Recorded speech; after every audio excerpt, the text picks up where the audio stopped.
Hey fellas, welcome back. It's Rick. I got a special episode here for you on our YouTube channel because we get a lot of questions all the time about lifts. People always ask us, what kind of lift should I use? How high does my ceiling need to be? Or questions like, do I need to bolt it to the floor?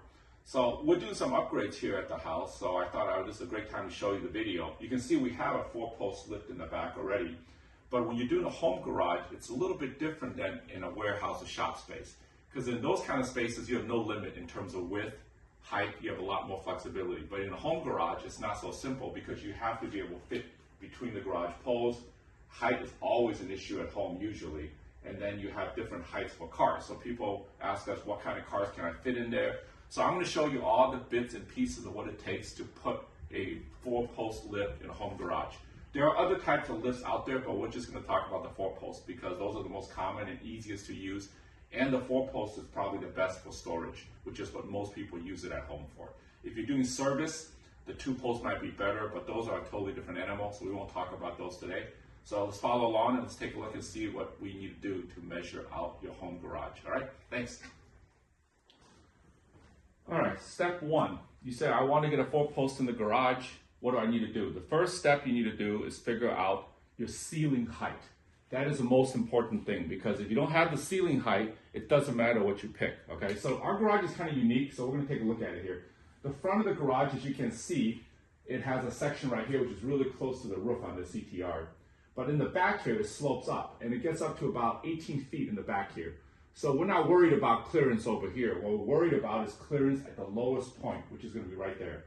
So we're going to take a look there, and then we're going to take a measurement. So the bottom of the lift to the top of the thing is going to be one measurement you want to take. So from the ceiling to our bottom of the lift is 58 inches. So that gives you an idea of that height from the top, which you can store. Of course, that also depends on what you put at the bottom of the lift, right? So the lift itself, we've calculated, is roughly 4 inches in height. So you got to account for that 4 inches, so that's going to take up space where the car is going to sit. And then we're going to measure the bottom of the lift, so from the floor to the lift. So that's, let's see, we got 55 3/4 plus 4 inches plus that measurement we just took at the top, which I already forgot. So we'll measure it again. That measurement was 50, let's say 59 to be safe. So 59. So you add those 3 numbers up and you got the maximum height to the ceiling, right? Or you can just measure from the ceiling to the floor. But we're trying to figure out how much space you need for your car that you plan to park at the bottom and how much you plan for the top space. Now, obviously, you cannot put something down here. Let's say like our M3 will not fit down here. If you put the M3 down here, this lift has to be much higher because the M3 is much taller than this car, right? So then you're not going to be able to fit the CTR up here. So it's simple math. You got to know what cars you're going to park at the bottom, what cars you plan to put at the top, add in the thickness of the lift itself, and that's your total height. All right, so that's your number 1 key measurement. If you don't get this right, you're going to be in a lot of trouble later as you get the cars in here. You'll realize nothing fits. So that's the number 1. Let's take a look at number 2. All right, the number 2 measurement you need to look at, I'm going to move the camera over here, is the width. Now, looking at the thing, you're like, oh, I got a lot of space here. Look at the width. It's so easy, right? It's so wide. But in reality, you see, this is the standard width of the lift. There's a wide model and there's a standard model. So here is the standard lift. You can see, look at the mirror. It just barely clears this side.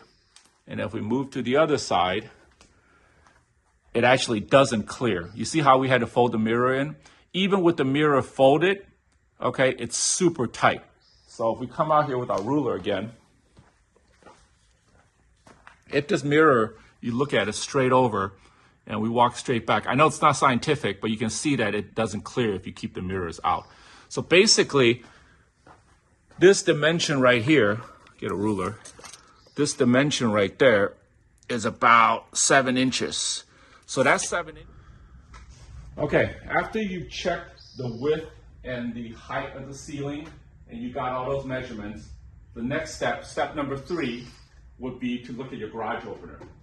Now physically you can tell if your garage opener is here, which is where most people have their garage opener these days, it is totally in the way, right? There's no way you're gonna put a lift in here. So when you look at it, this garage opener hangs 30 inches down from the ceiling, right? So this has to go. You can't have this because if you look behind, you can see how the car is right there where the garage opener would be. So the next step in step 3 is you need to eliminate the standard garage openers like this and go to a side mount. And you're like, what is a side mount? Well, a side mount garage opener physically takes the motor and moves it to the side of the garage. And I'll show you where. Take a look here. So in a side mount, the garage door opener is going to be mounted over here. So in this space right here, we're going to put the side mount for this garage door, right? So the side mount is a motor that attaches to the shaft and it spins that shaft to open the garage. So this way, by putting it over here, you no longer have to contend with this ugly thing that's sticking down 30 inches from the ceiling, right? There's no real drawbacks with the side mount. The only thing you have to account for with side mounts is because it's going to be mounted here. In our case, we already pre-wired the garage. So let's take a look. You can see we put an electrical outlet right up there. Because without the electrical outlet, you won't be able to plug in your mount. So keep that in mind when you do a side mount, you do need electrical power. So make sure you plan ahead with your electrician. I wanted to show you guys what the side mount looks like. So this is what it looks like on the smaller door.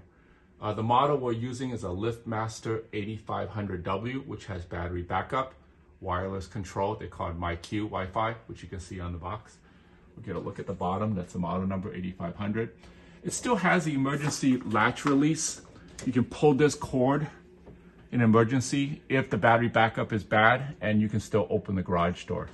The advantage of this system, I'll tell you a few things cool about this, is by moving it to the side here, first of all, that's the only way you're going to get the clearance right for the vehicle. You can see how close that roof is to the car.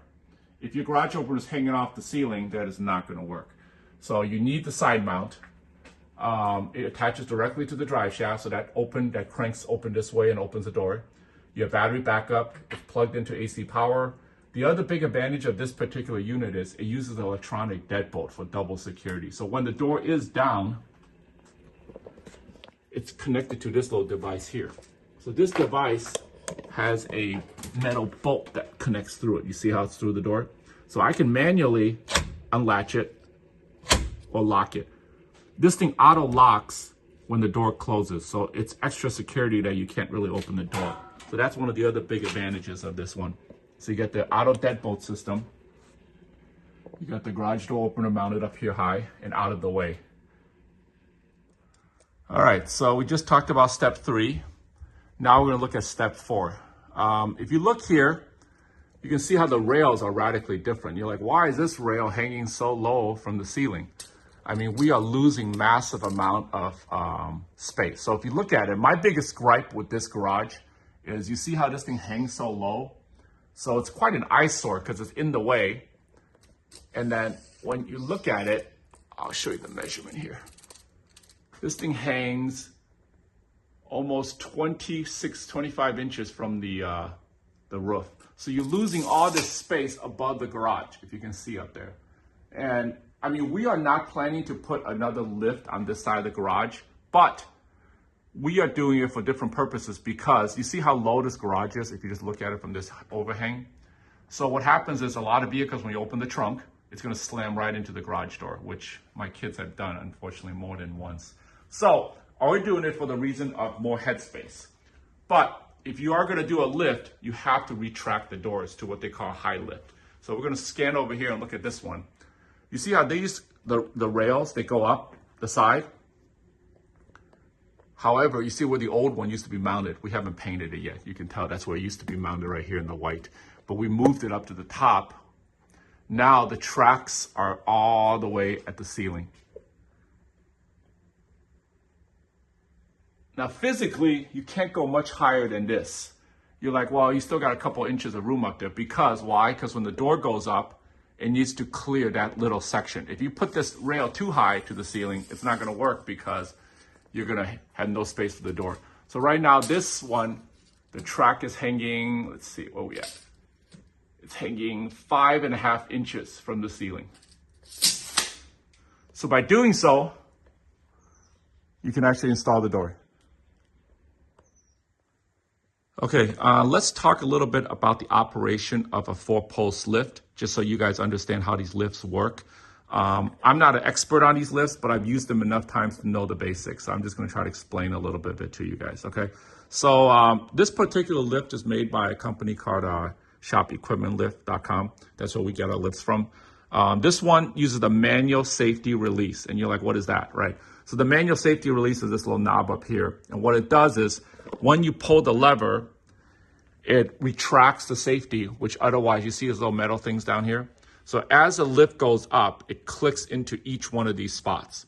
So the idea is, I guess, if the cable was to snap, you can see the cables or the hydraulics or something breaks, the lift doesn't come crashing down. Even with no vehicle, this thing's pretty heavy, right?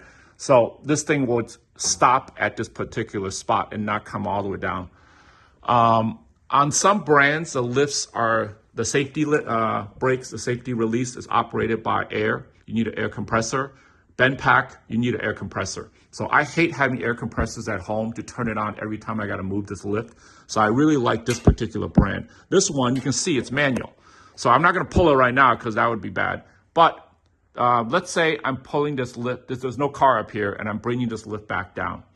To operate the lift, before the lift can come down, okay, to go down, this is the lever you push down here. You see this little button, push it, it releases it and it comes down. But before you do that, you have to hold the safety brake in this position. That'll release the brakes, the locks.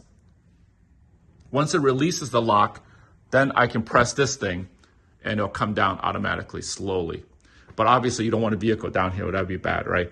So this lift operates off 110 volts AC. So you can see the plug. Right now it's not plugged in because I don't want the kids messing with it at home. This green button is what lifts it. So if it's plugged in and we want this thing to lift up, I just hold this button and it'll slowly rise up. But as it goes up, every level it goes to, it will click because of those safeties that we talked about earlier.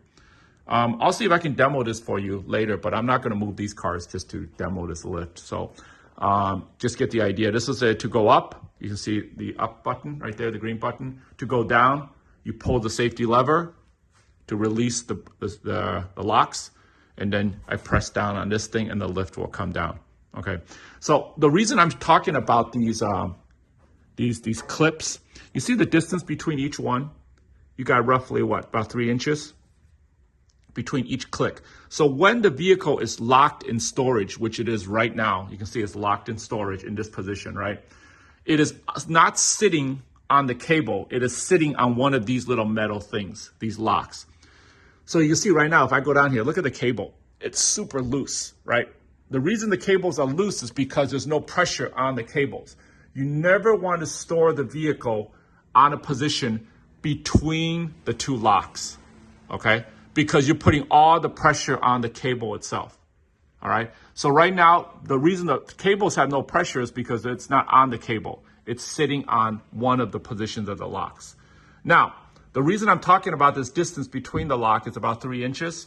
That is crucial because, okay, let's say I bring this vehicle up on the lift here. Okay, so I'm gonna get on this thing and I'll show you again. So if you get the car up and you start to lift it, and it gets really close to the ceiling, which it is right now, and you don't hear a click because you are right between that 3 inches of the lock, right? You got one position, you got another position. So you haven't made it to the next position to lock, so you have to lock at the lower position. So one of the things to remember is, okay, if your lock position does not match your ceiling height, and you won't notice till you test it. So this is not something you can calculate. But if it doesn't match, you're not going to be able to lock in the next position. So what does that mean?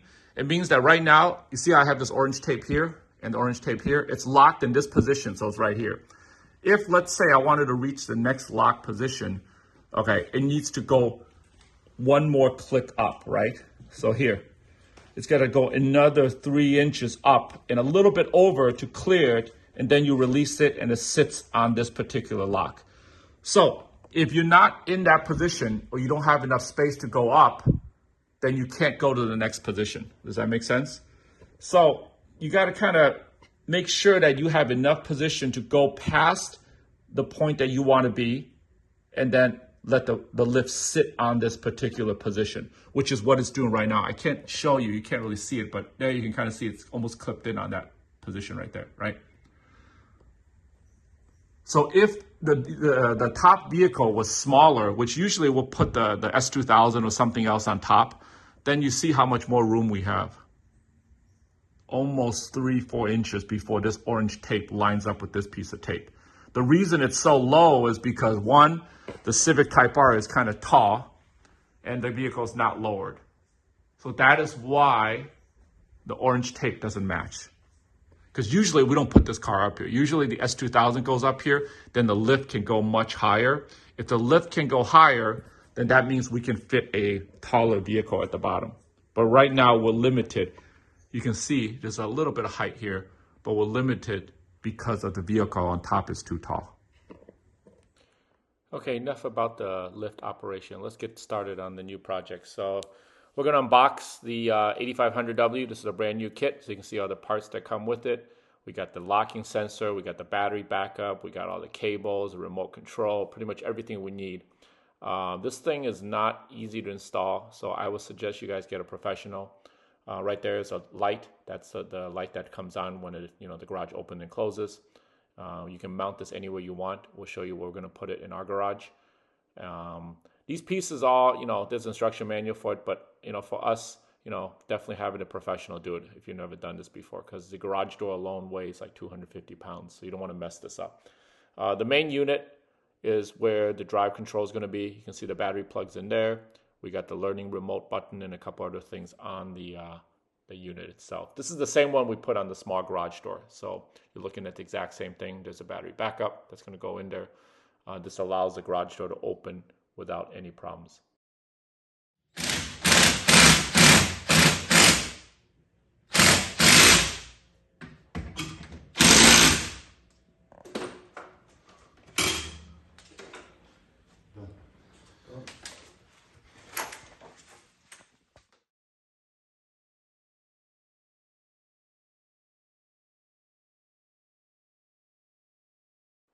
Here's a unique view. So now the rails are almost up to the ceiling, 5 inches. Side mount has been installed and the garage high lift is pretty much complete. You can see how close the garage door now lifts to the ceiling, similar as a small one. There's the garage light we mounted up there. The ceiling rails are within 5 inches, just like the other side. Now the garage door is ready to be used.